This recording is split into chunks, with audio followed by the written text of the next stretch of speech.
குருவே துணை. வாழ்க வையகம், வாழ்க வையகம், வாழ்க வளம். குரு வாழ்க, குருவே துணை. எல்லாம் வல்ல, எல்லாம் வல்ல, எங்கும் நீக்கமர நிரம்பி இருக்கின்ற பேராற்றலை வணங்கி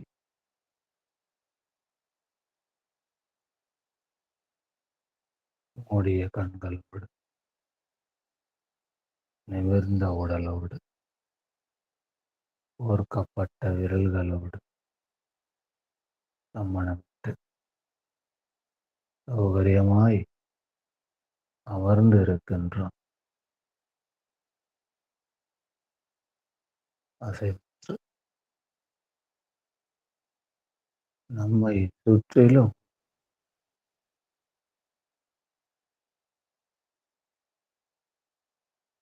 தெய்வீக ஆற்றல் நிரம்பி இருக்கிறது. நாம் அமர்ந்துள்ள இந்த இடத்தை சுற்றிலும் நல்ல தெய்வீக ஆற்றல்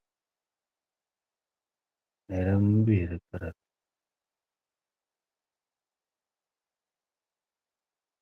நம்மை சுற்றிலும் இந்த பிரபஞ்சம் முழுவதிலும் தெய்வீக ஆற்றல் இருந்து நம் உடலிலும் உயிரிலும் அலை அலையாய் பாய்ந்து நிரம்புகிறது உணர்கிறோம்.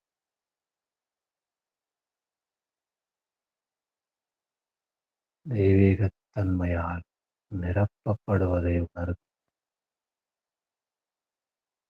உடலின் ஒவ்வொரு செல்லிலும் தெய்வீகம் நிரம்புகிறது. நிரம்பி இரவும் பகலும் எல்லா நேரங்களிலும் எல்லா இடங்களிலும் எல்லா தொழில்களிலும் உறுதுணையாகவும் பாதுகாப்பாகவும்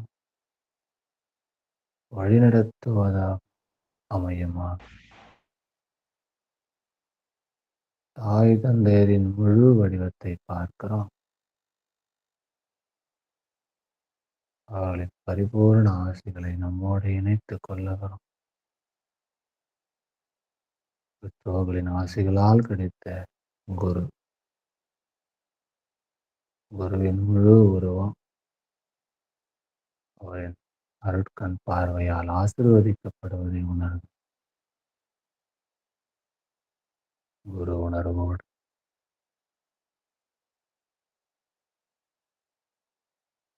உடல்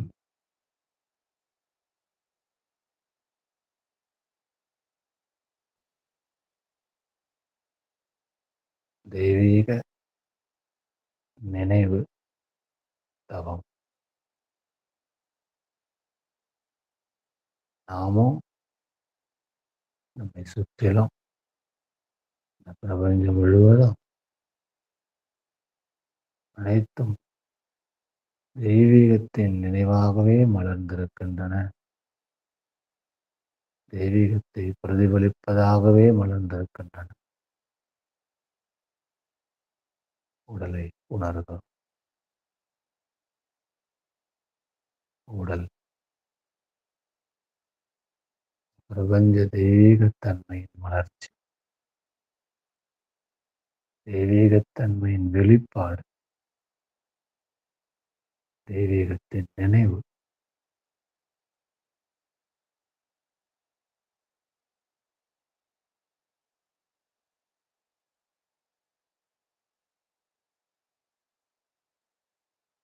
அந்த அந்த செடியின் முழு நினைவாக அந்த மலர் மலர்ந்திருப்பதைப் போல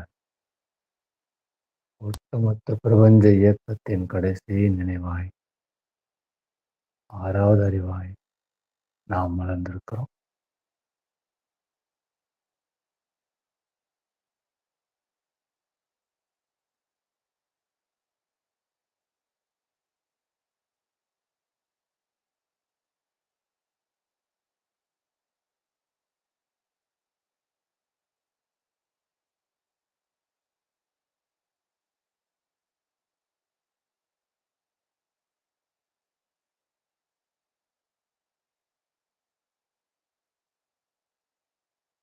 மூச்சு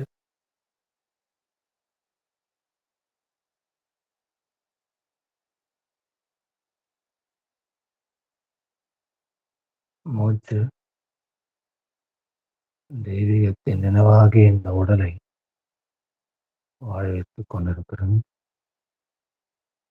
காற்றும் தெய்வீகத்தின் நினைவாகவே இந்த பூமியில வீசிக்கொண்டிருக்கிறது.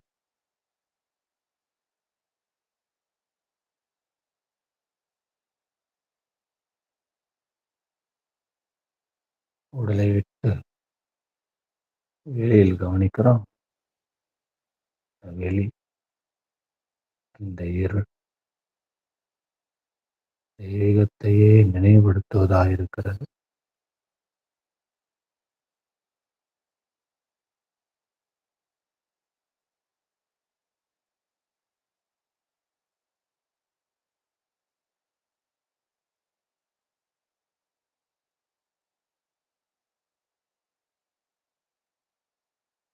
நாம் அமர்ந்திருக்கிற இந்த தரை விரிப்பு தெய்வீகத்தின் ஒரு பரிமாணம், தெய்வீகத்தை நினைவுபடுத்துவதாயிருக்கிறது.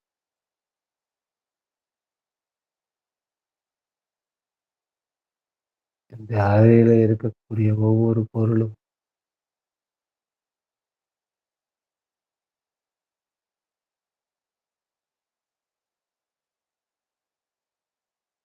ஒவ்வொரு பொருளும் தெய்வீகத்தின் நினைவாகவே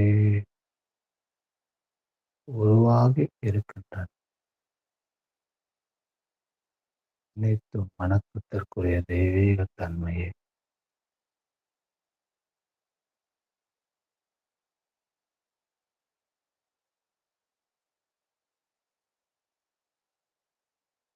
வீட்டின் சுவர்கள், இந்த அறையின் சுவர்கள் பாதுகாப்பு சுவர்களாய் தெய்வீகத்தின் நினைவாய் அரணாய் இருக்கின்றன.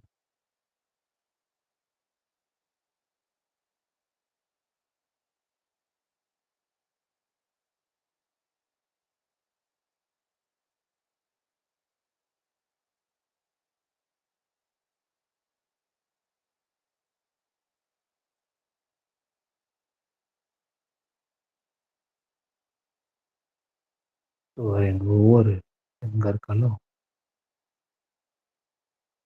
அவற்றை இணைத்து பிடித்துக் கொண்டிருக்கிற ஒவ்வொரு பொருளும், அவற்றை அழகாய் காண்பிக்கின்ற ஒவ்வொன்றுமே தெய்வீகத்தின் பரிமாணங்கள்.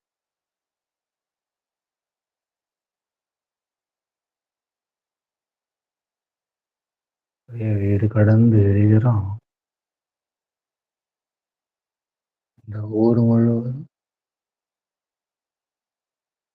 ஒவ்வொரு நபரும், ஒவ்வொரு மரமும், ஒவ்வொரு பொருளும், ஒவ்வொரு அசைவும் தெய்வீகத்தையே நினைவுபடுத்துவதாயிருக்கின்றது. தெய்வீகத்தின் நினைவாகவே அவை அனைத்தும் உருவாகி இயங்கிக் கொண்டிருக்கின்றன. அனைத்திலும் தெய்வீகமே பார்க்கப்படுகிறது.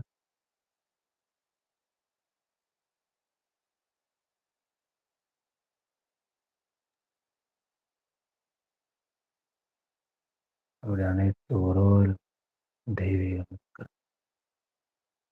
அனைத்து நட்பிலும் தெய்வீகமே மலர்ந்திருக்கிறது.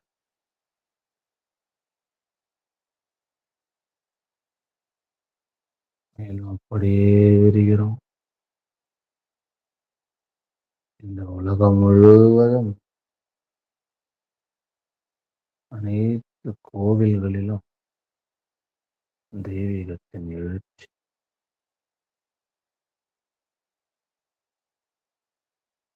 தெய்வீகத்தின் நினைவாகவே அவை நின்று கொண்டிருக்கின்றன.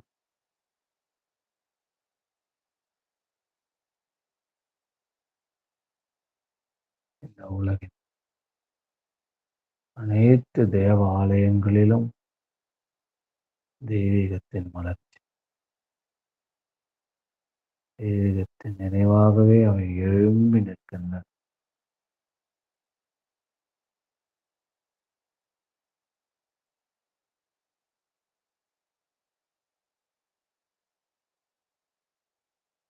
இந்த உலகம் முழுவதும் உள்ள அனைத்து மசூதிகளில், தர்காக்களில்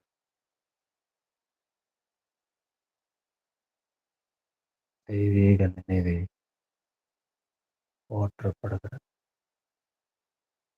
தெய்வீக இருப்பாகவே அவை காட்சியளிக்கின்றன.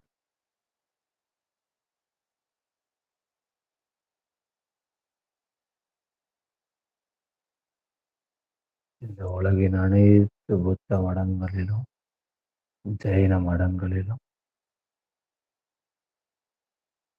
ஞான ஆசிரமங்களிலும் தெய்வீகமே நினைவாயிருக்கிறது. தெய்வீகத்தின் நினைவாகவே அவை மலர்ந்திருக்கின்றன.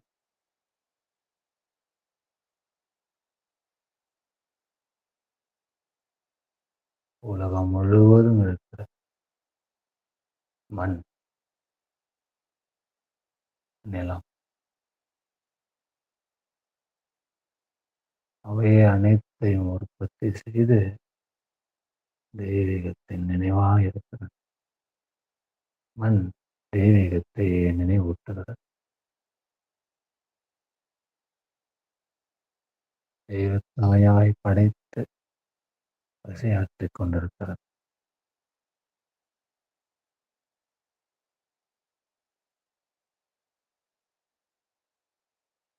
பூமி முழுவதும் பெருமளவு இருக்கிற தண்ணீர் அனைத்து உயிர்களுக்குமான ஆசீர்வாதமாய் தெய்வீகமாய் இருக்கிறது. நீரின் இருப்பு தெய்வீகத்தின் நினைவு.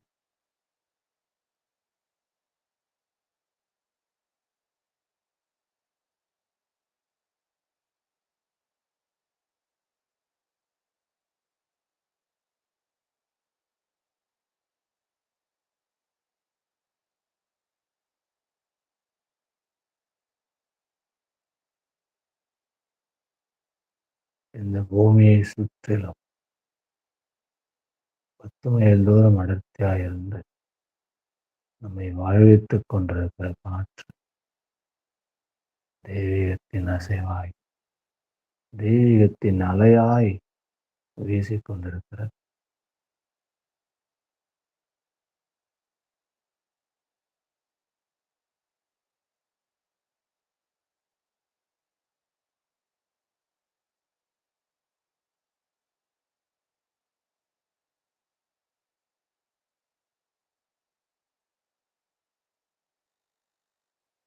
பூமியின் மீது வீசிக்கொண்டிருக்கிற சூரிய ஒளி,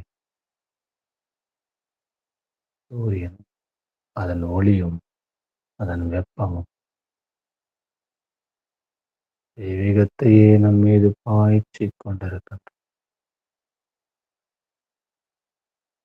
நம்மை இயங்கச் செய்து தெய்வீகத்தை நினைவெடுத்துக் கொண்டே இருக்கிறது.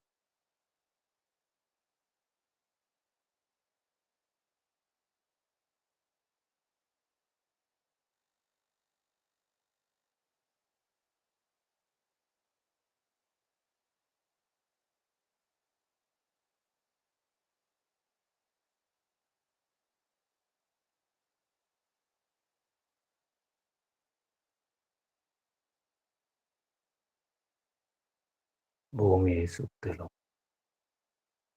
சூரியனை சுற்றிலும், இந்த பால்வெளி மண்டலத்தை சுற்றிலும், இந்த பிரபஞ்சம் முழுவதும் நிரம்பி இருக்கிற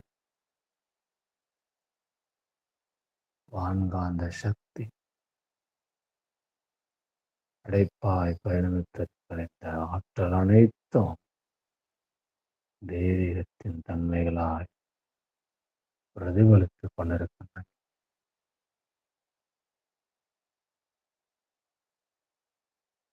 அனைத்தும் தெய்வீக சக்தியாகவே நமக்கு நினைவுபடுத்தப்படுகின்றன.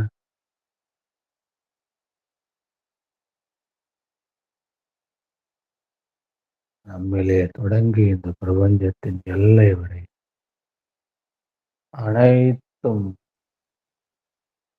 தெய்வீகத்தின் மலர்ச்சியால், தெய்வீகத்தின் பரிமாணம், தெய்வ காட்சிகளாய் இருக்கின்றன. தெய்வத்துக்கு சாட்சிகளாய் இருக்கின்றன. அனைத்தையும் உணர்வும், அனைத்திலும் தெய்வீகம் காட்சி அளிப்பதை பார்ப்போம்.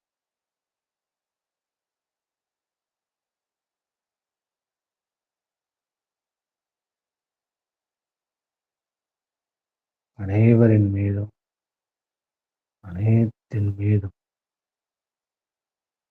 நம்முடைய தெய்வீக தன்மையே பிரதிபலிப்போம். அனைத்துமே தெய்வீகமாக, தெய்வ காட்சியால், தெய்வ தரிசனமாக இருக்கிறது. இது இறைவனின் விஸ்வரூப தரிசனம், தெய்வ காட்சி. எங்கெங்கு காணும் சக்தி, நோக்குமிடமெல்லாம் தெய்வமே, உணரும் உணர்வெல்லாம் தெய்வமே, கேட்கும் மொழியெல்லாம் தெய்வமே, தொடு உணர்வெல்லாம் தெய்வமே, உணரும் உணர்வும் தெய்வமே. அனைத்தும் தெய்வ காட்சியார், தெய்வத்தின் சாட்சியார், தெய்வத்தின் நினைவார்.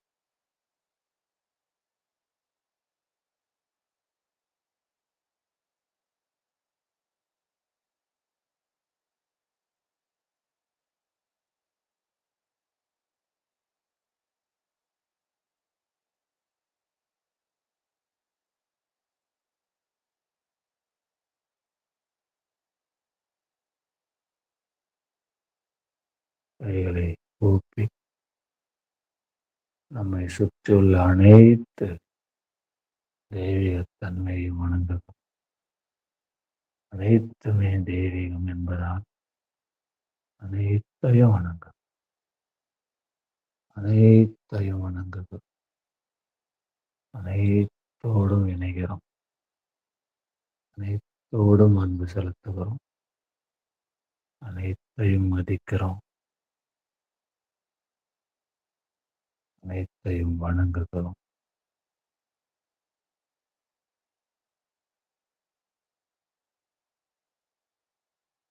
அனைத்தின் இருப்பும் நமக்கு நன்மையே செய்து கொண்டிருக்கின்றன. அனைத்தின் இருப்புக்கும் நமது இருப்பு நன்மையே செய்து கொண்டிருக்கின்றன. இந்த பரஸ்பர உணர்வோடு மனம் அமைதியடையட்டும்.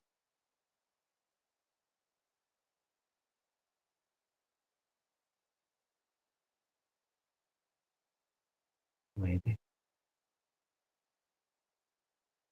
மனம் அமைதி அடைகிறது.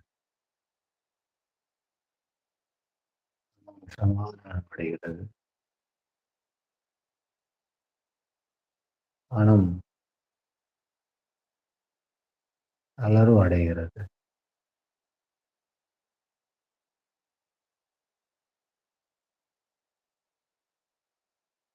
அமைதி,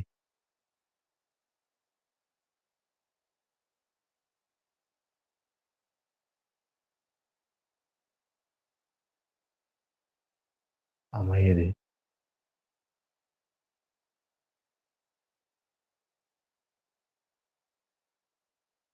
அமைதி.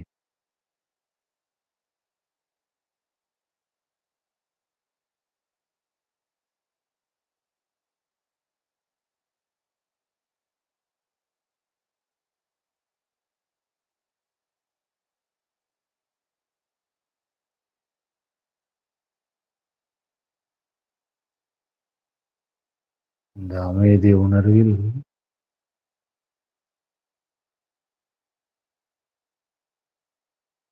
மன நிறைவில் தெய்வீக இயல்பில் சங்கல்பம் நிறைவேறிக் கொண்டிருப்பதாய் அகக்காட்சி நிறைவேறிக் கொண்டிருப்பதால் அகமகிழ்ச்சி, அகமகிழ்ச்சியின் மூலமாய் பெருக்கெடுக்கின்ற நன்றி உணர்வு, மகிழ்ச்சியாய் நன்றியை உணர்கிறோம். ஒரு சங்கல்பம் நம் கண்முன்னே நிறைவேறுகிறது. நன்றி, நன்றி, மனப்பூர்வமான நன்றி. அனைவரின் சங்கல்பமும் நிறைவேறி அனைவரும் உடல் நலம், நீண்ட ஆயுள், நிறைவான செல்வம், உயர்ந்த புகழ், மெய்ஞானம் ஓங்கி வாழ்வோமாக. இந்த உலகை நினைந்து வாழ்க வையகம், வாழ்க வையகம், வாழ்க வளம். நான் எனது வாழ்நாளில் எல்லோருடைய உடலுக்கும் மனதுக்கும் இன்பமே விளைவிப்பேன். துன்பப்படும் உயிர்களுக்கு என்னால் முடிந்த உதவிகளை செய்வேன். வாழ்க வையகம், வாழ்க வையகம், வாழ்க வளம். ஓம்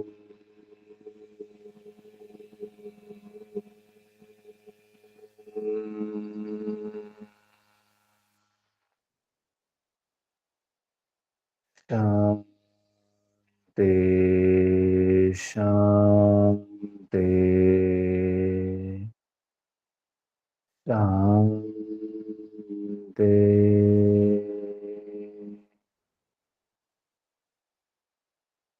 நிறைவு.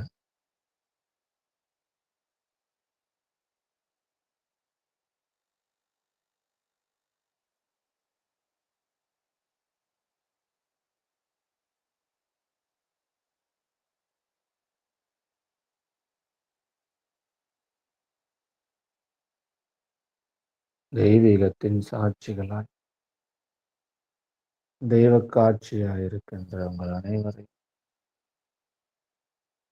வணங்குவதில் மன நிறைவும் மகிழ்ச்சி. அனைத்துமே தெய்வீகத்தின் சாட்சியாக இருக்கின்ற வகையில அனைத்துமே வணக்கத்துக்குரியதாய் மாறுகின்றது, காட்சி அளிக்கின்றது. ஏற்கனவே அது அப்படியே இருந்தாலும் இப்போதுதான் நம்ம பார்வையில ஒரு மாற்றம். ஆமாம், அனைத்தும் தெய்வீகத்தின் பரிமாணங்கள் எனும் போது அனைத்தும் தெய்வீகத்தின் சாட்சிகள் தானே. அப்போ அனைத்துமே வணக்கத்துக்குரியவைதான்.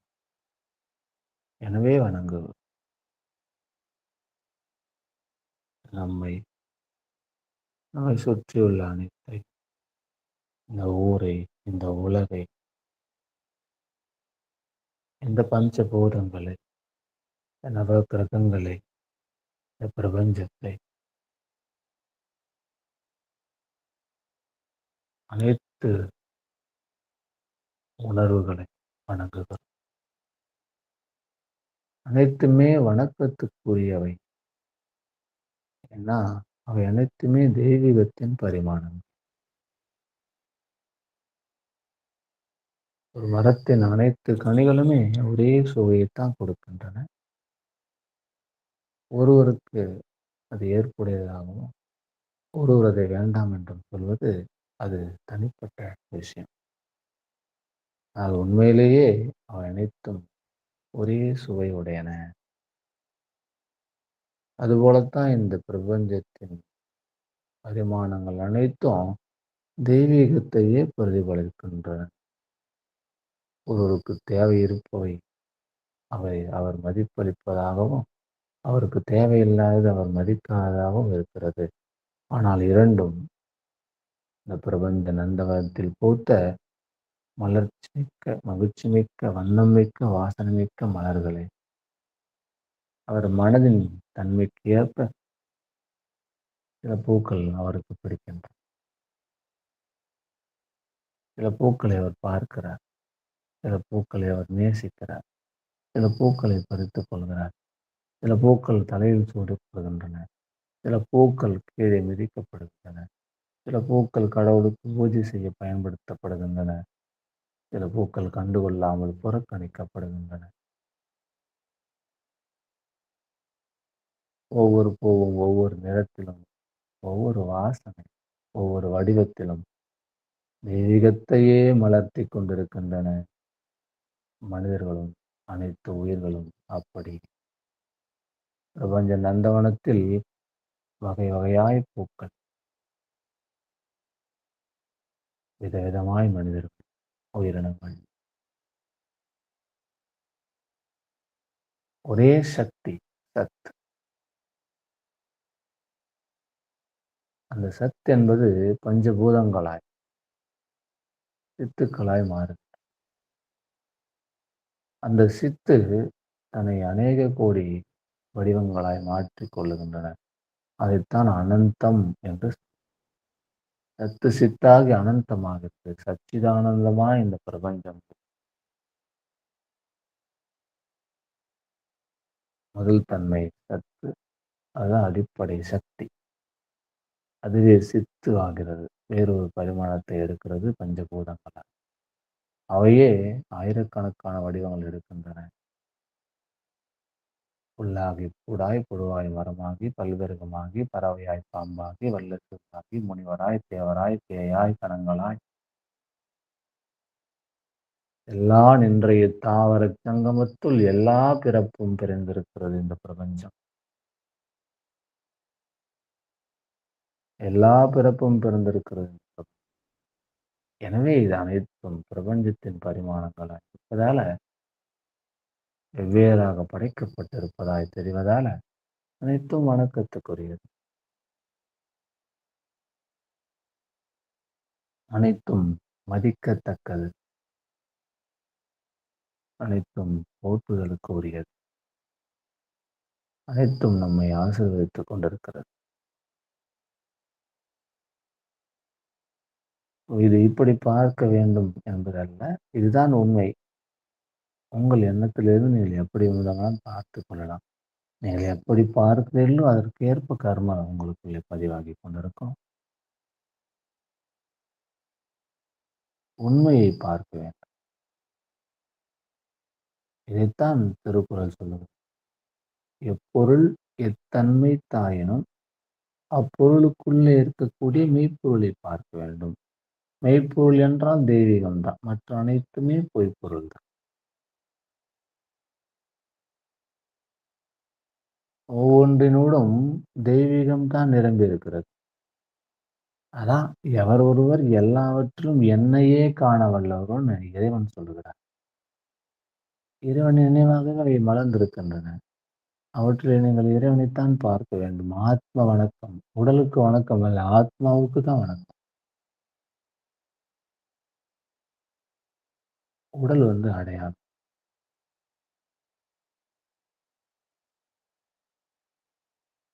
அப்ப எல்லாவற்றிலும் ஒன்றையே காணுகின்ற மனநிலை. அதுதான் ஞான மனநிலை, தெய்வீக நெறைய மனநிலைகள் இருக்கின்றன. இந்த நிலை என்ற வார்த்தையே ஒன்று அசைவற்ற தன்மையை குறிக்கிறது. ஒன்றின் அசைவற்ற தன்மையை குறிக்கிறது. அப்ப நம்முடைய மனநிலை எல்லாவற்றிலும் இருக்கக்கூடிய அந்த தெய்வீகம் என்ற ஒன்றை மட்டும் பார்க்குமானால், வணங்குமானால், அதுதான் நம்முடைய மனம் நிலையாக இருப்பதாக அர்த்தம். அது வெவ்வேறாக பார்த்தால் மனம் அலையாக இருப்பதாக அர்த்தம். அலை என்பது அது இயல்பாக இருக்கலாம். ஆனால் அதை அறிந்து அதை அடங்கச் செய்தல் என்பதுதான் நிலையானது. எவ்வளவு பெரிய கடலாக இருந்தாலும் அதில் 1% தான் அலை. மத்த 99% நிலைதான்.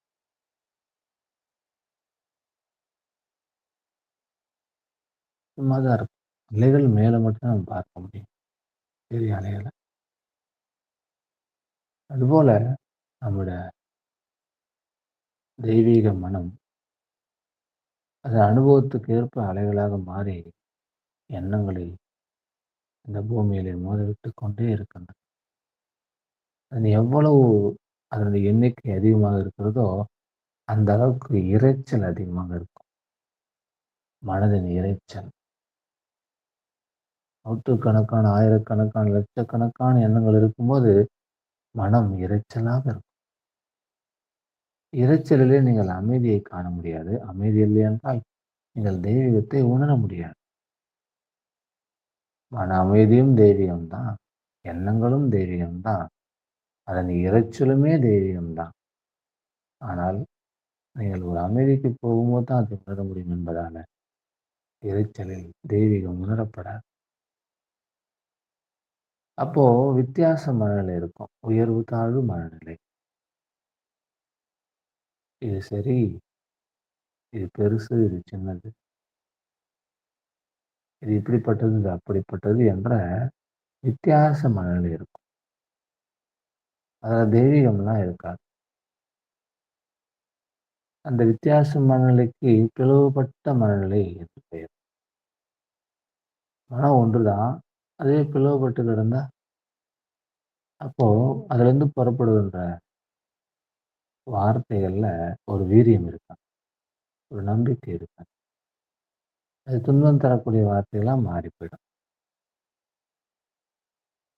அதன் மூலமாக செய்யப்படுற செயல்கள் உண்மையாக இருக்காது.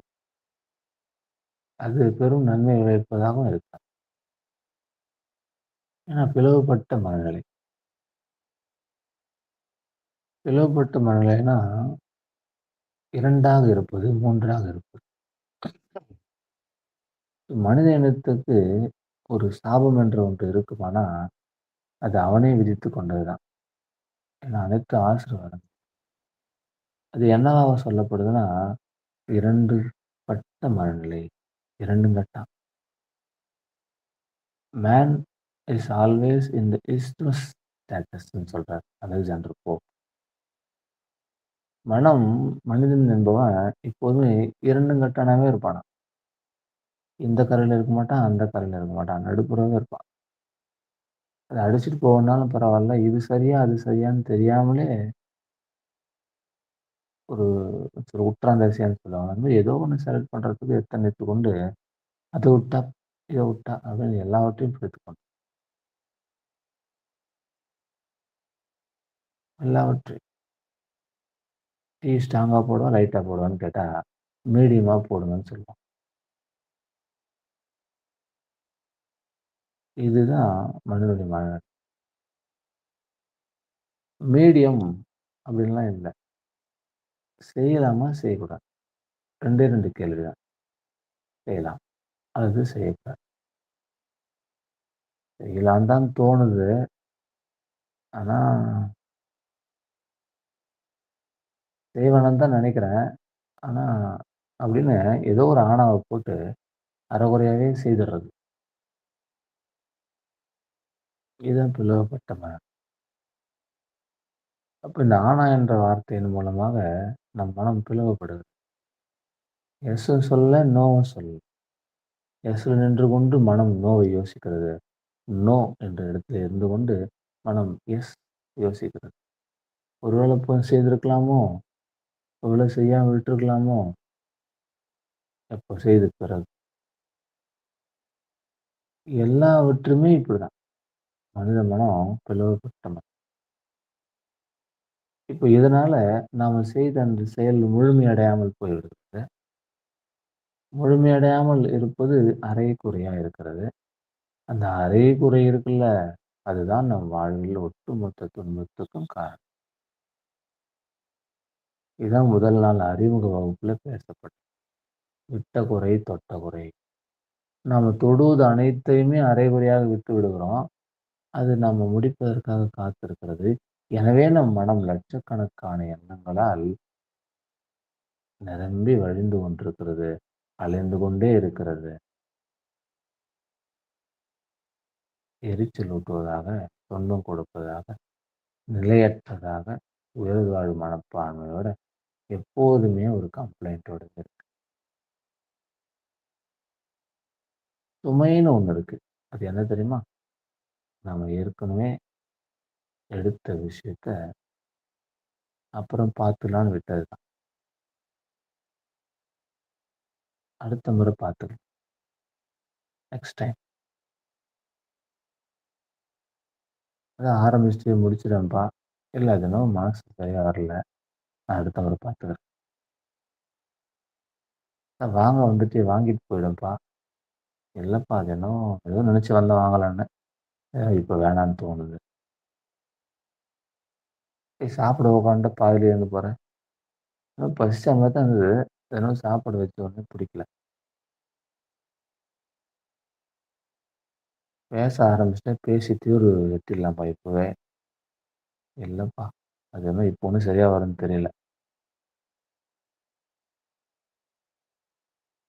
இப்படி முடங்கியது அனைத்தையும், தொட்டது அனைத்தும் விட்ட குறையாகவே இருக்கிறது.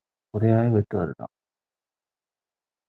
எதெல்லாம் இப்படி விட்டுருக்குறோம் அப்படின்னு எண்ணி பாருங்கன்னு சொல்லவே முடியாது. ஏன்னா எல்லாத்தையுமே அப்படிதான் விட்டுறோம். எல்லாத்தையும்னா 100 இல்ல 99. 1வது மிச்சம் இருக்கும். சிலதெல்லாம் முழுசா செய்துருவோம். மிகச்சிலது, மிகச்சிலது. அப்படிலாம் ஒண்ணும் தெரியலைங்க. நான் எடுத்ததெல்லாம் கரெக்ட்டா முடிச்சிடுறேனே. அப்படின்னு மனம் இப்ப சொல்லும் சிலருக்கு. உங்கள் வாழ்க்கையில ஒரு நாள் முழுவதும் ஒரு 20 செயல்கள் செய்றீங்கன்னு வச்சுக்கோங்க. 20யுமே நீங்க முழுசா செய்து விடுவீங்க. அப்படிப்பட்ட நபராக இருக்கலாம். வாழ்த்துக்கள். இதெல்லாம் நீங்க காலையில ஒரு நாளை சுவீகரித்துக் கொள்ளுங்கள் என்ற தலைப்பில் எழுதப்பட்டு, திட்டமிடப்பட்டு, முழுமையாக நிறைவு செய்யப்பட்ட விஷயமா இருக்கும். அற்புதமான மனிதரா நீங்க மாறிட்டு இருக்கீங்க. இந்த 20 செயல்களுக்கு மத்தியில நீங்கள் பேசுகிற வார்த்தைகள், பார்க்கிற பார்வைகள், எண்ணுகிற எண்ணங்கள், இது எதுவுமே செய்யப்பட்டிருக்காது.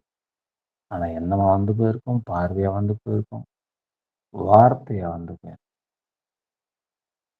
20 நீங்கள் திட்டமிட்டு செய்து விட்டீர்கள்.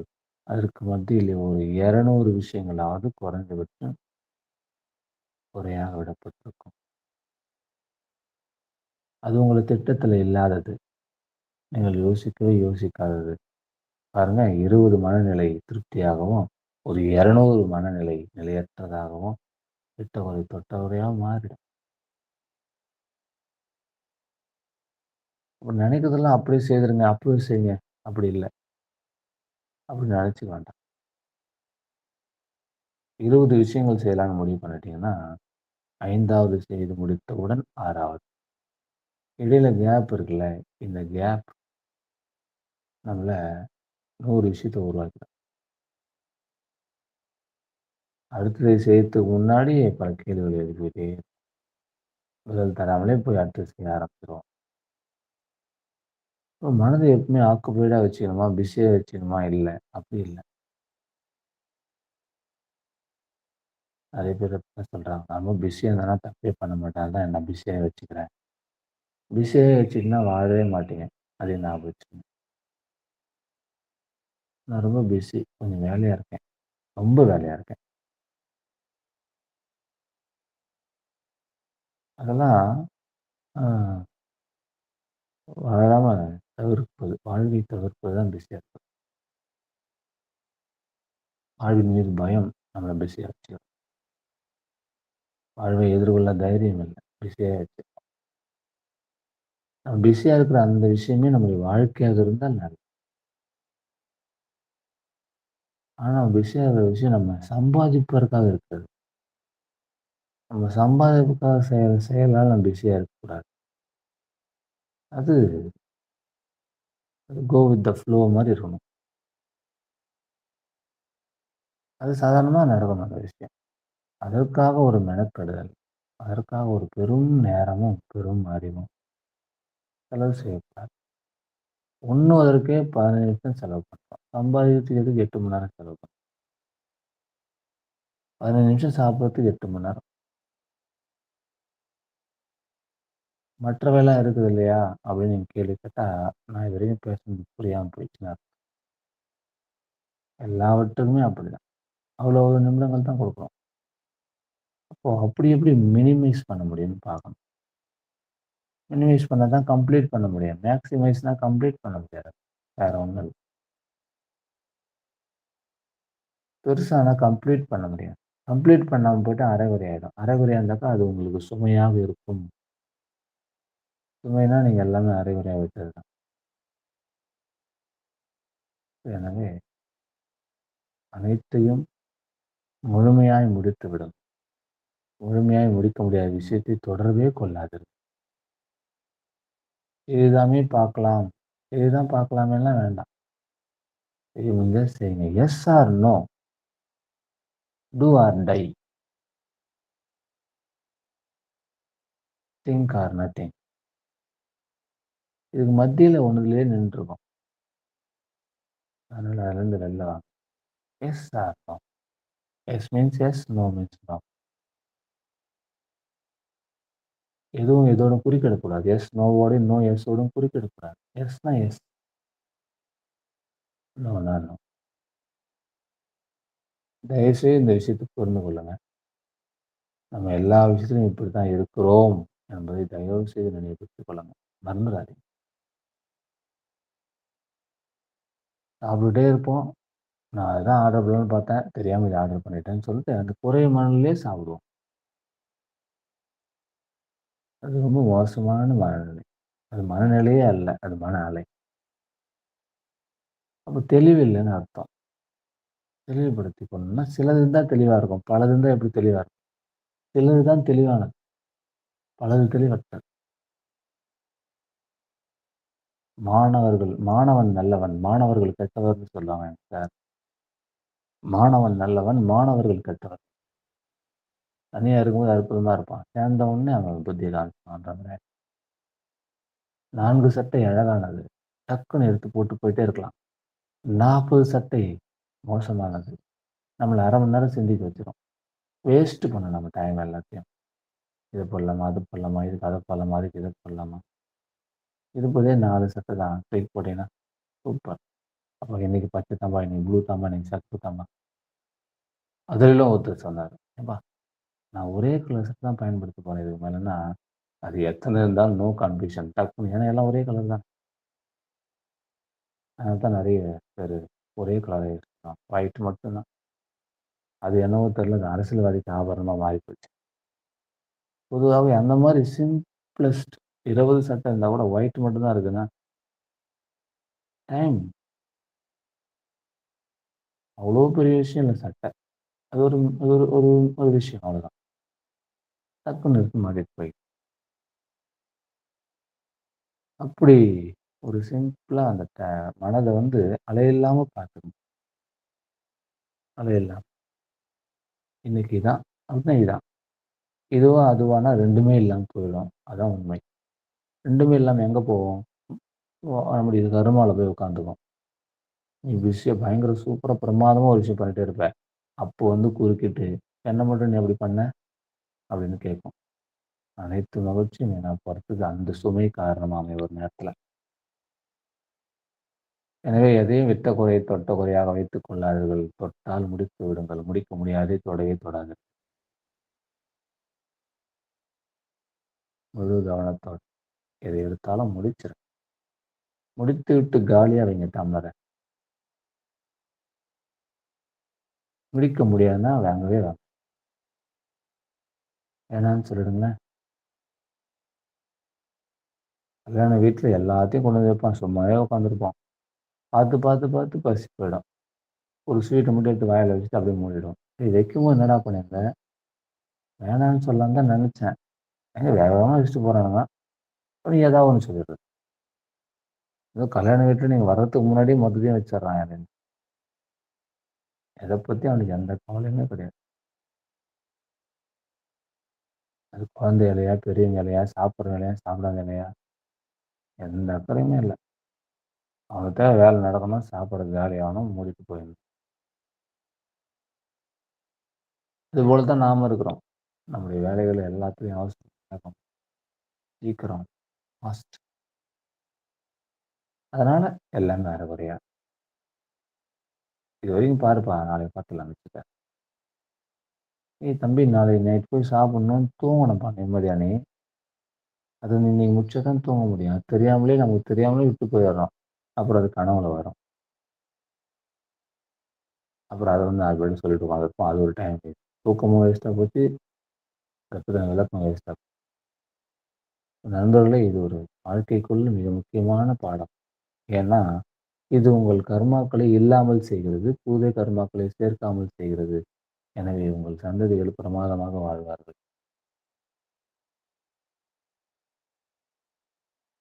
நல்லது. வாழ்க வளமுடன். இன்றைய மாயாஜாலத்துல மீண்டும் 3வது முறையா நம்முடைய ஆரோக்கியத்த பத்தி பேசணும்.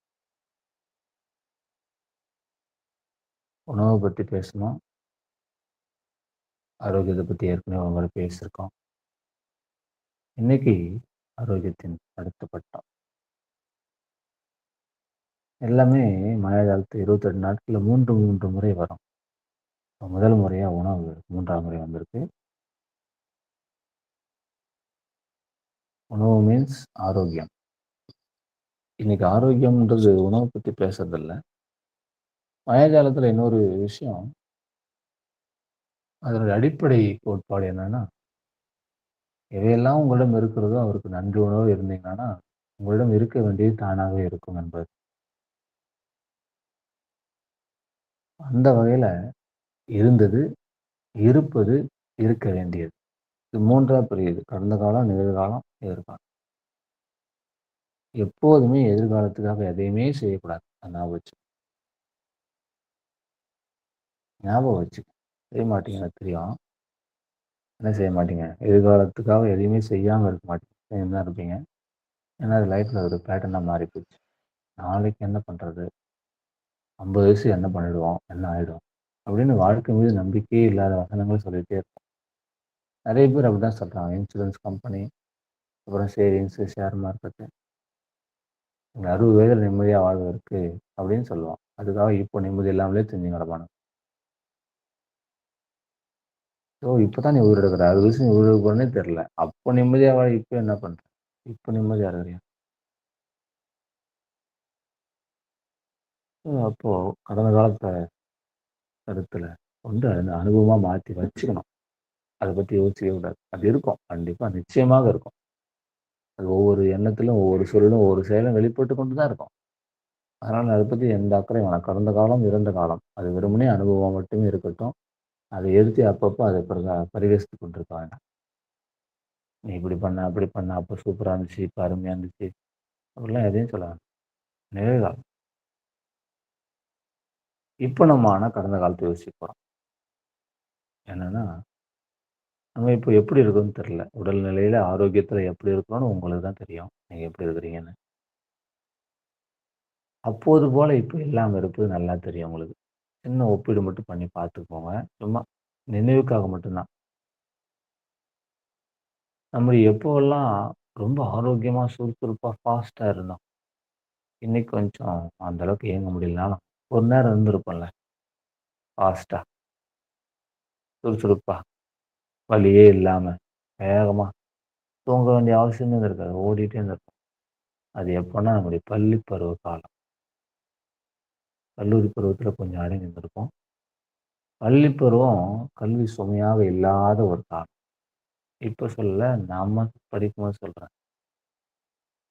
ஒரு ஸ்கூல விட்டு அந்த மஞ்சள் பை தான் தோள் மேல போட்டுட்டு தான் போவோம். அது மறுபடியும் மறுநாள் காலை தான் தேடப்படும். அதுவரை அது ஓய்வளிக்கப்படுகிறது. எங்க ஓய்வா இருக்கு அது? யாருக்குமே தெரியாது. அப்பா, அம்மாவுக்கும் தெரியாது, எனக்கும் தெரியாது. அப்படி தூக்கி போட்டோம்னு வச்சுக்கோங்களேன், எங்க சித்தப்பா வந்து டப்புன்னு போடுவாரு. எங்க தூக்கி போடுற? புக்க ஒழுங்கா எடுத்து வை. அது அப்பப்ப நடக்கும். அப்புறம் அத எடுத்து போடுறேன்னு சொல்லிட்டு எதையோ பண்ணிட்டு, அப்போ ஓட்டம் பிடிக்க ஆரம்பிக்கிறது தான். எங்க ஓடுறோம், யார பார்க்குறோம், யார் கூட இருக்கிறோம், என்ன விளையாடுறோம், எதுவுமே தெரியாது. 8:30, 9 மணிக்கா ஒரு குரல் கத்தும். "அண்ணே, என் பையன் எங்க்கிறான்னு கொஞ்சம் பார்த்து கூட்டின்னு வாடா" அப்படின்னு பக்கத்து வீட்டு பையன்கிட்ட சொல்லுவாங்க. எல்லா அம்மாவுமே சொல்லுவாங்க அத. எங்க தெரு பூரா. அவன் கொஞ்சம் தேடி அப்புறம் எல்லாம் தேடி காணோம் காணோம் காணோம்னு சொல்றாய்ங்க எல்லாருமே. அப்புறம் இவங்களே தேடின்னு வருவாங்க. "என் பையன் இருக்கிறானாம்மா, என் பையன் இருக்கிறானாம்மான்னு" எல்லா வீட்லயும் தெரு பூரா தேடுவாங்க. எங்க போச்சுன்னே தெரியல. எல்லா அம்மாவும். எங்க அம்மா மட்டும் இல்ல. இதுங்க எல்லாம் போய் அங்க உட்காந்து விளையாண்டு கோயில் உள்ள உட்காந்து கோயில் பின்னாடி செவுத்துல உட்காந்து விளையாண்டுட்டு நடு 8 மணி 9 மணி ராத்திரி. நிலா பொங்கல் வைக்கிறதுன்னு ஒரு கூட்டம். கூரை வீடு தான். கூரை வீட்ல நிலா பொங்கல் வைக்கிறது ஈஸி. கூரை வீடு தரை வரைக்கும் இருக்கும் கூரை. அது கூட ஒளிஞ்சுக்கின்னு அங்க போய் நிலா பொங்கல். அத போய் ஒருத்தன் தேடி கண்டுபிடிக்கணும். யார் அதிகமா நிலா பொங்கல் வச்சாங்களோ அவனுக்கு வெற்றி. வெற்றினா ஒண்ணுமே இல்ல. கைத்தட்டல் கூட கிடையாது. ஒரு கத்து தான் சத்தம். அடுத்து, அடுத்து, அடுத்து ஓடு. நீ ஓடு, நான் ஓடு. எப்படி இருந்தது தெரியுமா? அப்படி இருந்துச்சு. அவ்வளோ சுறுசுறுப்பு, அவ்வளோ உற்சாகம், அவ்வளோ மகிழ்ச்சி. ஆனா அதுக்காக நம்ம எதையுமே செய்யல. நம்ம இயல்புலயே இருந்துட்டோம். அவ்வளோ ஆரோக்கியம் இருந்தது. அப்படி அது சாப்பாடு வாயில ஊட்டுவாங்க. பார்வை அப்படியே பார்த்துன்னே இருக்கும். வாயில வாங்கிட்டு பேசிட்டே ஓடுவோம். மென்னுக்கிட்டே "டேய் டேய் மூடிட்டு போடா, மூடிட்டு போடான்னு" கத்துவாங்க. அடுத்து, அடுத்து. சாப்பிட மாட்டேன்னா, அப்போ ஊட்டுறது தான். இது எத்தன வயசா இருந்தாலும் சரி. 8 வயசோ, 10 வயசோ, 12 வயசோ. அப்புறம் வரமான்னு சொல்லிட்டு "டேய் வாங்கின்னு போயிர்றா, நானே ஊட்டி விட்டுறேன்டான்றுவேன்." அப்படி நடக்கும் அந்த விஷயம். அது ஒரு பிரமாதமான ஒரு இயல்பு நிலை. வேற ஒண்ணும் இல்ல. இயல்பு நிலை. இயல்பா இருந்தா தான் அது பிரமாதம்ன்னு சொல்றோம். வேகமா ஒரு பையன் தொரத்தி ஓடிட்டே வரான். வேகமா ஓடி போறான். அந்த கூரை வந்து தலையில கீழ தான் இருக்கும். அப்படி குனிஞ்சு நட ஓடுறேன். தலையில அந்த இது பனை பனை ஸ்டெம் இருக்குல்ல, அதான் வந்து வெட்டி வெட்டி கூரைக்கு சப்போர்ட்டா போட்டிருப்பாங்க. அது வந்து தலையில குத்திட்டுது. அப்படியே ஓடி போய் விழுந்து எழுந்து போட்டு அப்பாடா! அப்படின்னு வீட்ல போய் உட்காந்தேன். நெத்தியில சைடுல வந்து ரத்தம் ஒழுகுது. எங்க அம்மா பார்த்து கக்குன்னு கத்துறாங்க. "ஐயய்யோ!" அப்படின்னு. என்னன்னு கேட்டா ரத்தம் ஊத்திட்டுருக்கு. எந்த வலியுமே இல்ல. என்னமோ பண்ணிட்டேன். என்னடா பார்த்தா தலையில பெரிய காயம். தூக்கின்னு போயிட்டு எனக்கு எந்த வலியுமே இல்ல.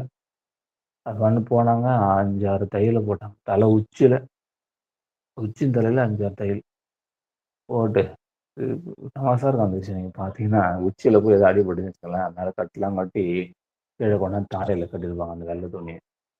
அது தமாஷா இருக்கும். மத்தவங்களுக்கு பசங்கலாம் பார்த்தா ஒரே கிண்டல் பண்ணுவாய்ங்க. சத்தியமா எனக்கு வலியவே இல்ல. வலியே கிடையாது. அது 6 வரைக்கும். அது அந்த அளவுக்கு சக்திமிக்க நாள். சுறுசுறுப்பான நாள், ஆரோக்கியமான நாள். இன்னைக்கு குத்துனா ரத்தம் வருமான்னே தெரியல. ஏன்னா உள்ள ரத்தம் இருக்கான்னே தெரியல. அப்ப ரத்தம் ஒழுகுது. வலியே இல்ல. இன்னைக்கு சும்மா ஒரு ஊசி குத்துறதுக்குள்ள குய்யோ முறியோன்னு வயது ஆக ஆக தளர்வு அடைகிறோம். ஏன் தளர்வு அடைகிறோம்னா, நம்ம இயல்பாக இல்ல. எனவே தளர்வு அடைகிறோம். நம்முடைய இயல்பெல்லாம் பறிபோய் விட்டது. எதுக்காகன்னா, எதிர்காலத்தை நோக்கிட்டோம். எதிர்காலம் நோக்கப்படுகிறது. ஹோம்வொர்க். எப்போ ஹோம்வொர்க் எதுக்கு? நாளைக்கு நீ வரும்போது. நாளைக்கு நான் வருவேனான்னே தெரியலையே! அதெல்லாம் தெரியாது ஹோம்வொர்க் எதுன்னு. எங்க ஸ்கூல்லலாம் ஹோம்வொர்க் குடுத்த ஞாபகமே எனக்கு இல்ல.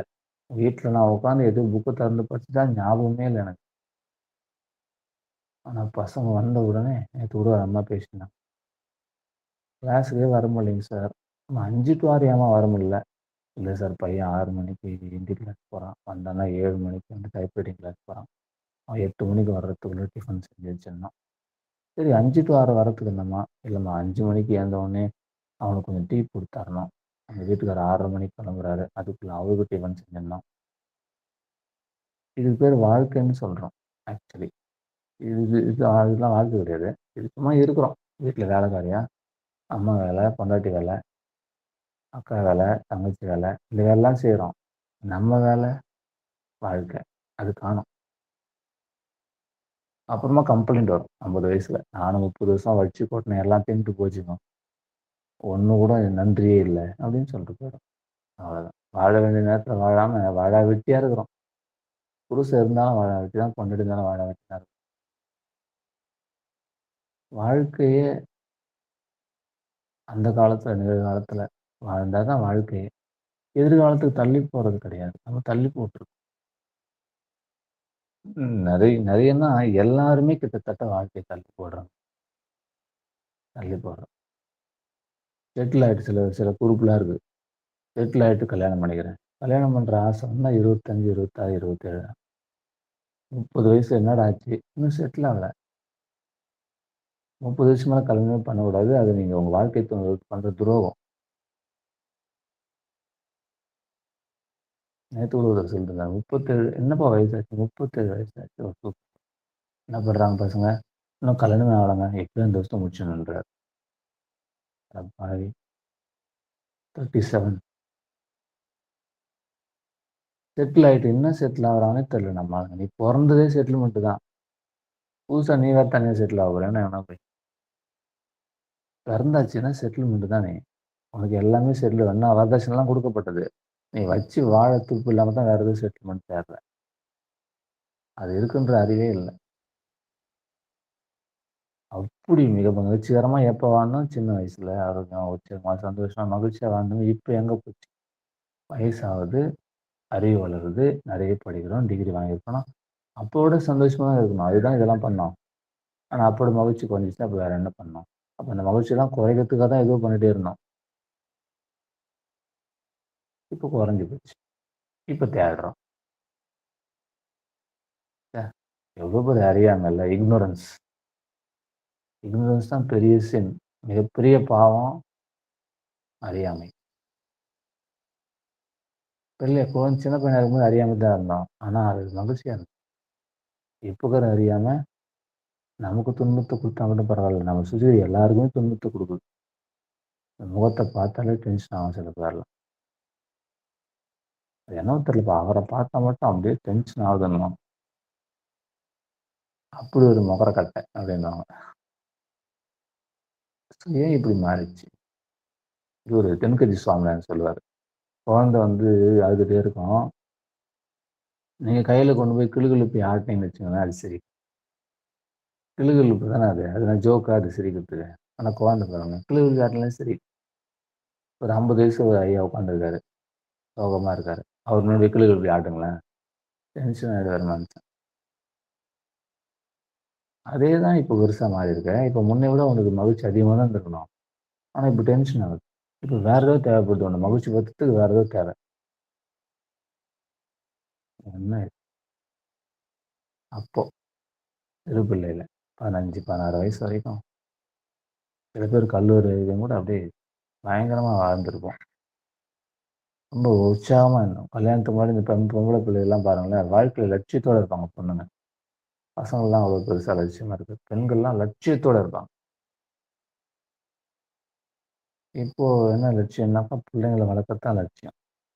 வேற ஒண்ணும் இல்ல. அவங்கள ஒழுங்கா வளர்த்துட்டுனா போதும். ஒழுங்கா கட்டி குடுத்துட்டனா போதும். பேர பிள்ளைங்கள வளர்த்துட்டா போதும். அதுங்கள கட்டி குடுத்துட்டா போதும். இதெல்லாம் வாழ்க்கை மாதிரி. இதெல்லாம் வாழ்க்கை இதெல்லாம் வாழ்க்கை மாதிரி. இதெல்லாம் வாழ்க்கை அல்ல என்பதை தயவுசெய்து புரிந்து கொள்ளுங்கள்.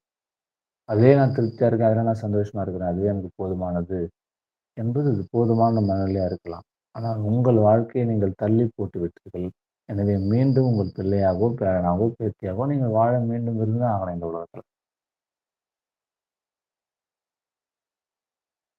நெறைய பேர் மறந்தே போயிருப்பாங்க. சில பேர்லாம் எனக்கென்று ஒரு வாழ்க்கை இருப்பதை மறந்தே இருப்பாங்க. இப்ப ஞாபகப்படுத்தவே முடியாது. இப்ப போயிட்டு உங்களுக்காக நீங்க வாழணும், நீங்க சந்தோஷமா இருக்கணும் அப்டின்னா, அப்படி ஒன்று இருப்பதாகவே அவங்களுக்கு தெரியாது. அது அப்பலருந்தே அப்படியே பழகிட்டு. கல்யாணத்துக்கு முன்னாடி சூப்பரா பிரமாதமான லட்சியம், நோக்கம்லாம் இருக்கும். கனவு. அது என்னவோ கல்யாணத்துக்கு பிறகு கொஞ்சம் கொஞ்சமா எல்லாத்தையும் கழட்டி கழட்டி போட்டுட்டு, கடைசியில தியாகின்னு சொல்லிப்பாங்க பாருங்க, அதான் இருக்கிறதுலயே அநியாயமா இருக்கும். நான் குடும்பத்துக்காக தியாகம் செய்து விட்டேன் என் வாழ்க்கையை. அப்படின்லாம் சொல்லுவாங்க. இதுல நெறைய நியாயங்கள் கற்பிக்கப்படும். ஆனால் அதுவுமே அனைத்துமே எதுவுமே நியாயம் இருக்காது. இதை பத்தி நெறைய பேர்ட்ட பேசலாம். அவ்வளோ மனிதர்கள் இப்படி இருக்கிறாங்க. எல்லோருக்கும் காரணங்கள் இருக்கு. நான் இல்லை என்றால் என்ன ஆவது? என்ற கேள்வி எல்லோருக்குள்ளுமே இருக்கும். நாம இல்லை என்றால் இன்னும் இது சிறப்பாக நடந்திருக்க வாய்ப்பு இருக்குன்ற விஷயமே தெரியாது அவங்களுக்கு. நாம தான் இத சிறப்பா செய்துட்டோம்னு நெனச்சிருப்போம். குடும்பத்துக்குள்ள மட்டும் சொல்றேன். வெளியில இல்ல. உங்க வேலை தொழில்ல இத அப்ளை பண்ண முடியாது. மாயாஜாலம் பர்சனல் மேட்டர். இத நீங்க புரிஞ்சுக்கிறது. இத கூட நீங்க அஃபிஷியலா அப்ளை பண்ணலாம். ஆனா இந்த விஷயம் அனைத்தும் உங்கள் உங்கள் தனிப்பட்ட வாழ்க்கைக்கானது. நண்பர்களே, நம்ம ஆரோக்கியமா இருந்த காலங்கள் நெனச்சு பாருங்க. மகிழ்ச்சிகரமா இருந்த காலங்கள கொஞ்சம் நெனச்சு பாருங்க. அப்போலாம் எந்த பர்டனுமே இல்லையே! உடல்ல ஒவ்வொரு உறுப்பும் அவ்ளோ ஆரோக்கியமா இருந்தது. இதயத்த பத்தி தெரியாது. ஓடி வந்து உட்காரும். அப்பா மூச்சு வாங்கும். லப் டப் லப் டப்ன்னு துடிக்கும். சத்தம் கேட்கும். அப்போ அது வித்தியாசமான ஒன்று. இப்போ கேட்டா பயமாயிடுது. ஐயோ! உடம்புல எதனா பிரச்சனை இருக்குமோ? அப்படின்னு நெனச்சுக்கிறோம். உடனே டாக்டர பார்த்துட்டு வந்துருங்க. அப்படின்னு வேற ஒரு அட்வைஸ் கிடைக்குது. காதுல விழுது. அப்புறம் டாக்டர் கூட, "எப்பா நீ ஓடுனா தான் இதயம் வேகமா துடிக்கும்லாம்" சொல்ல மாட்டாரு. அவருக்கு தேவ ஒரு வியாபாரம். உடனே ஒரு மாத்திரைய குடுத்து, "இது மாரி நீங்க ஓடுனா லெஃப்ட் துடிக்காது. ஜாலியா இருக்கும்." அப்போ ஹார்ட்ட கண்ட்ரோல் பண்ணணும். பிபின்னு ஒரு மேட்டர் பத்தி செம்ம ஈஸியா இருக்கும். ஃபாஸ்ட்டா ஓடிட்டு போய் உட்காந்தீங்கன்னா, அப்ப நீங்க டெஸ்ட் பண்ணி பாருங்களேன். ஹையஸ்ட் பிபி இருக்கும். மாத்திரை சாப்பிடலாமா? சாப்பிடக்கூடாது. ஆனா டாக்டர் மாத்திரை குடுப்பாரு. நீங்க அப்படியே உட்காந்து ஆசுவாசப்படுத்துனீங்கன்னா, அது நார்மலுக்கு வந்துரும். இப்ப டெஸ்ட் பண்ணி பாருங்களேன். நார்மல். இருந்தாலும் கூட ஒரு மாத்திரை. அப்பா அமைதியாயிட்டேன். கொஞ்ச நேரம் தியானம் பண்ணலாம். கண்ண மூடி கையெல்லாம் சின்முத்திரையில வச்சு, ஆழ்ந்த தியானத்துக்கு செல்கிறீர்கள்.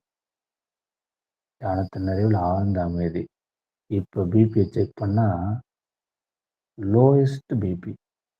என்னங்க பிபி இவ்ளோ லோவா இருக்கு? ஐயய்யோ! இந்தாங்க மாத்திரை. உங்கள் அதிகபட்ச இயக்கம், இயக்கமற்ற நிலை, பேரமைதி. இந்த 3மே உங்க பிபிய மாற்றிக் கொடுக்கும். நம்ம 3த்துக்குமே மாத்திரை போட்டோம். இதெல்லாம் ஃப்ரீ அட்வைஸ். பயம் வேற வாழ்க்கையில. செத்து போயிட்டனா, இப்படி வாழ்றதுக்கு செத்து கூட போலாம். அறியாமையில வாழ்றது மரணத்துக்கு ஒப்பாகும். இது சாதாரண அறிவு தானே. வேகமா ஓடுனா இதயம் துடிக்கும் வேகமா. அமைதியா இருந்தா பிபி ரொம்ப பயங்கர லோவா தெரியும். தெரியும். இருக்கும் இல்ல, தெரியும். அப்போ இதெல்லாம் நம்ம சமப்படுத்துறதுக்கு ஏதோ முயற்சி பண்ணி வரோம். முதல்ல சமநிலைன்னு ஒண்ணு கிடையவே கிடையாது ஆக்சுவலா. சமநிலை மனோபாவம் என்பது நம்ம சுத்தி இருக்கிற எல்லா பொருளையும், எல்லா விஷயத்தையும் ஒரே மாரி பார்க்கறது தான் சமநிலை மனோபாவம். நீங்க உடம்புக்குள்ள சுகர கண்ட்ரோல் பண்றேன், பிபிய கண்ட்ரோல் பண்றேன், ஏதாவது கண்ட்ரோல் பண்ணீங்கனாக்கா, வாழ்க்கைய கண்ட்ரோல் பண்றேன்னு அர்த்தம்.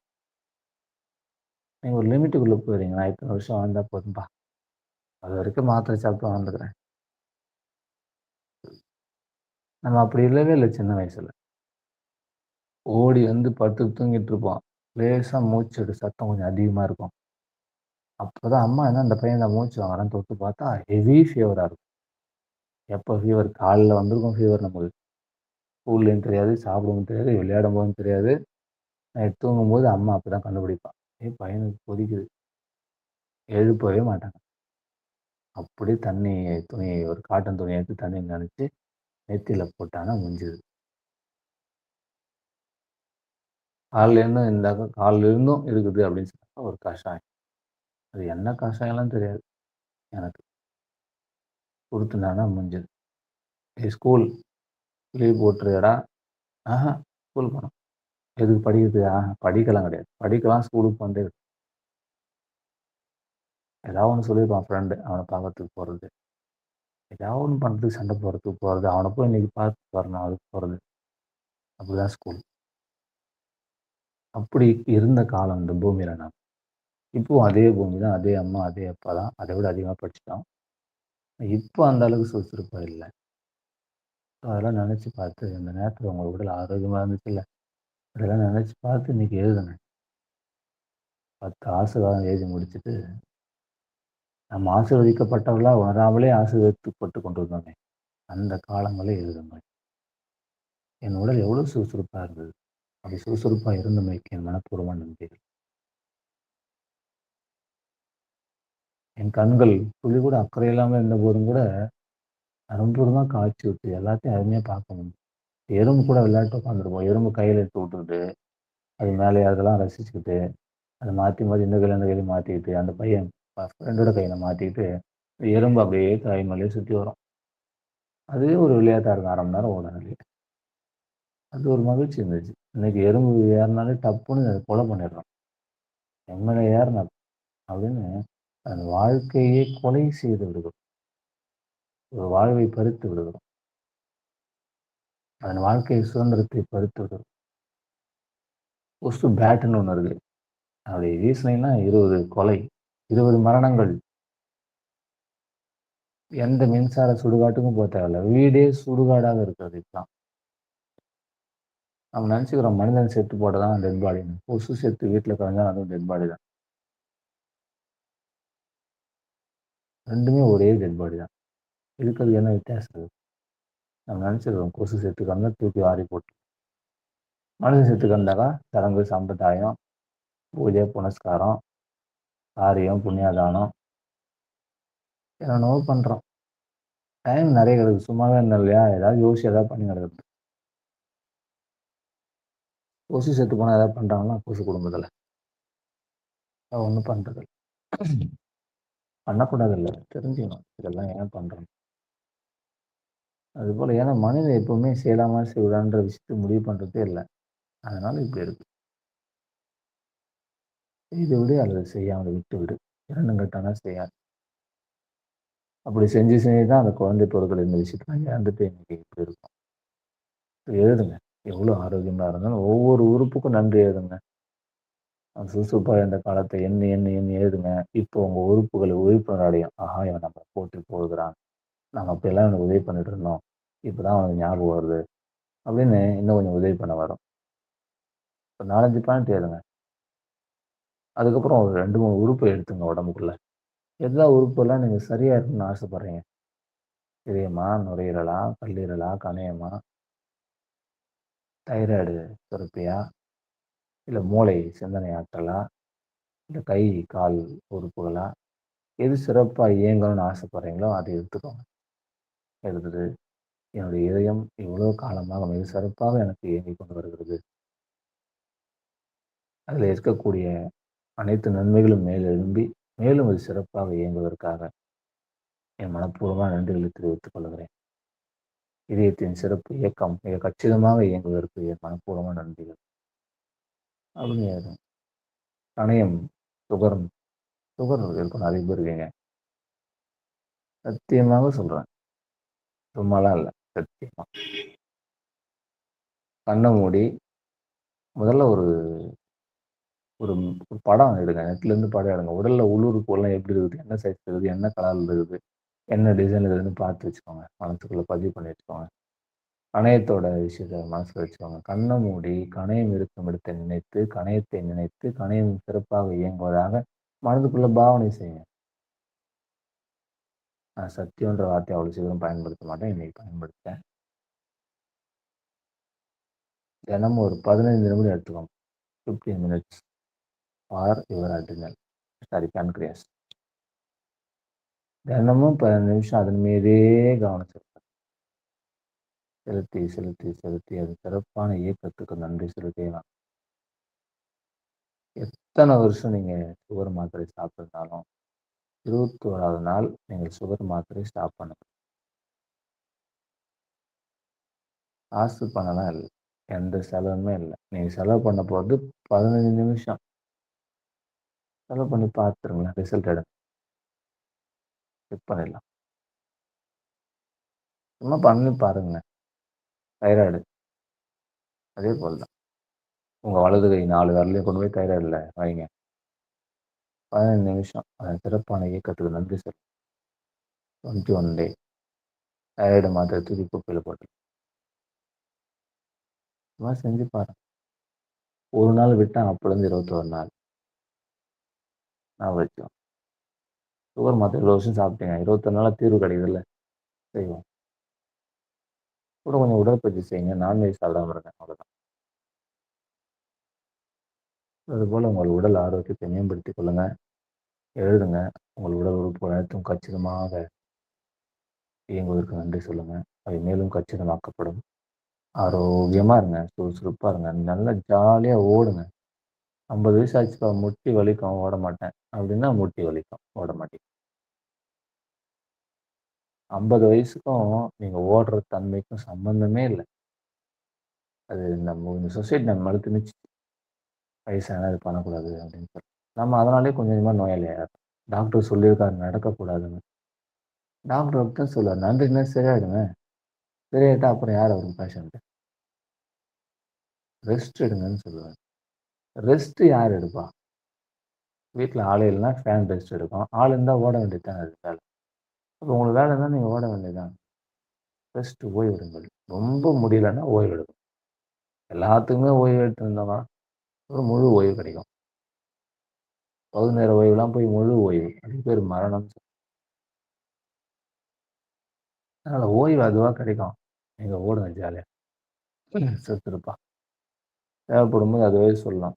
உடம்பு சொல்லணும். டாக்டர் சொல்ல மாட்டார்.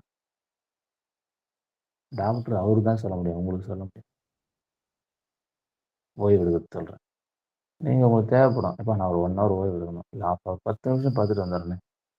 சும்மா பார்த்துருங்க. தூங்கணும் அவசியம் இல்லை. அப்போ உங்கள் உடம்பு சொல்லும்போது செய்யுங்க அந்த விஷயத்தை. உடம்பு சொன்னால் செஞ்சிடணும். நல்லது. இன்னைக்கு ஆரோக்கியம் பற்றி இன்னும் கொஞ்சம் ஏதாவது புரிஞ்சிருப்பீங்கன்னு நினைக்கிறேன். 2 விஷயம் புரிஞ்சிருக்கும். ஒன்று செய் அல்லது செத்து மடி. Yes or no. இன்னொன்று ஒவ்வொரு உறுப்பையும் இயக்கத்திலே வச்சுருங்க. இயங்கிட்டே இருக்கும். அமைதிப்படுத்தினாக்கா அது இயங்குறது மறந்து போயிடும். அதனால் இயக்கத்திலே வச்சுருங்க. எல்லாத்துக்கும் நன்றி. வாழுங்க. வாழ்வாரம்.